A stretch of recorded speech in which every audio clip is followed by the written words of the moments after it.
Hello guys, we are back with our next lecture. In this lecture, let us go through the next topic that is a demultiplexer guys. Okay, so in the last lecture we have discussed clearly about how multiplexer works and all about it, right? Yes. So if you haven't watched it, please go back and watch it guys. Okay, so because this video will be a bit type of continuation of it only, because a demultiplexer is just the opposite of multiplexer guys. Okay, so in multiplexer how many inputs we had guys? So we used to have many inputs, right? So that inputs are now outputs here guys. So here we will have 2 power n outputs and a single input guys, one input. Okay, then your question will be, okay, so if there is only a single input, then how you are going to select which output should be selected? So that is the reason why we will have select lines again here, and the number of select lines will be n. Okay, so if there are n select lines, easily you can select 2 power n items, right? Yes. Okay, so now you got an idea, right? Yes. Okay. Okay, so let us start. So let us start discussion with the 1 cross 2 demux. So demultiplexer, which is a demux.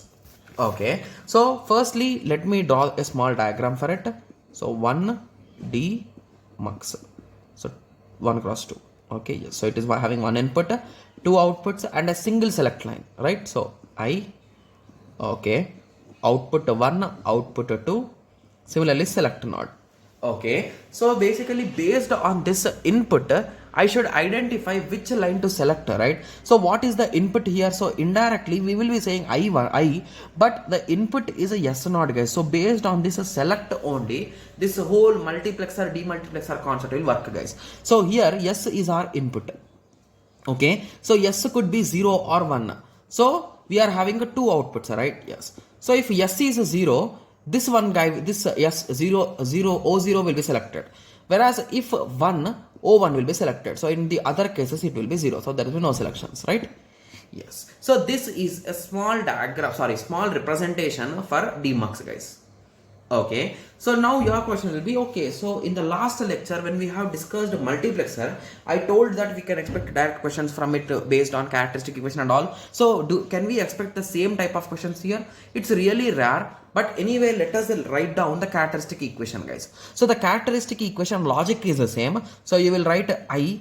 So here how many inputs are there? We are having only one I, so you can write I twice. So because we are having 2 outputs. So output 0 is this answer. Sorry, this should be 1, right? Yes. So output 1 is this. So for first one it will be complement.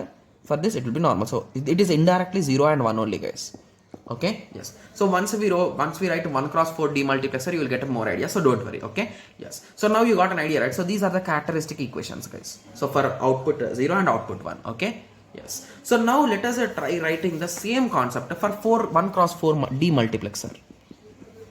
1 cross 4 demux. So here you will have a single input, that is I.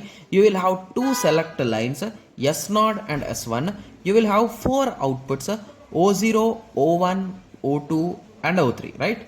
Yes. So here the input is nothing but our S1 and S0, right? So how many combinations are there? 0, 0, 0, 1, 1, 0, 1, 1. Okay. And what will be the outputs? So we are having 4 outputs. O0, O3, O2, O1, O0. You should write in the reverse order guys. I don't know how I wrote here. Okay, so my bad. They should be in the reverse order guys, because based on their MSB and LSB. Okay. Yes. Okay. So O3, O2, O1 and O0. Okay. So whenever it is 0, 0, this will select that. Then this, then this, then this. So in any other case, all of them should be zeros. Okay. Yes. So this is the simple thing guys. Okay. So now I think everyone is getting clear idea with respect to demux, right? Yes. So what about characteristic equations? So O0, O1, O2, O3. Okay. So what is O0? For everywhere you will be writing I. S1, S0, S1, S0, S1, S0, S1, S0. Bar, bar, bar, bar. So these are the characteristic equations for demultiplexer. Okay, yes. So now I hope everyone got a clear idea, right? So exactly how we work with the demultiplexer, and I think there are not that many questions with respect to directly with respect to demultiplexer, guys. So anyway, if there are any, we'll be discussing in PYQP. So I hope everyone will be following pin there, right? Yes. So now you got an idea, right? So how exactly this demultiplexer will work? So basically in demultiplexer, it is just the opposite of multiplexer. Okay, so here you will have one input and many outputs. Okay, and you will have n select lines. So based on the select line, you will be selecting which output to be sent. Okay, yes. So now you are getting some ideas, right? How exactly these are working. Okay, so few of you will be saying that, okay, so is there any real-time example for this? Okay, so assume that you are having a computer, guys. So for computer, you will connect many devices, right? So you will connect a pen drive, you will connect your mouse, you will connect your keyboard, right? And you will connect these many things. Okay, whenever you type something on your keyboard, so those data should be sent to your system, right? Okay, so at this time, okay, so when among these all, one only will be working at some point, right? So who is sending the data? So if this guy is sending the data, to which location it will be stored? So if there are 10 locations, to which location it should store? So based on this guy, so basically if it is a mouse, so we'll give this as 0. So let us take this example. So assume 2 only, guys. So I'll give for this 0 and for our pen drive 1. So if 0 is active, it will store the in location O1. So if pen drive is active, it will store at O0. So in this way multiplexers and demultiplexers can be used many places, guys. So whenever you want to select one thing among many, you will use multiplexers. When you want to identify with that one thing which is related, that is a demultiplexer, guys. Got it? Yes. So now I hope everyone got a clear idea with respect to this. So in the next lecture, let us discuss about decoder, guys. So in simple words, a decoder is an opposite of a demultiplexer. So how and why we'll be discussing in the next lecture. Okay? Yes. So let us meet in the next lecture. Thank you. Thanks for watching.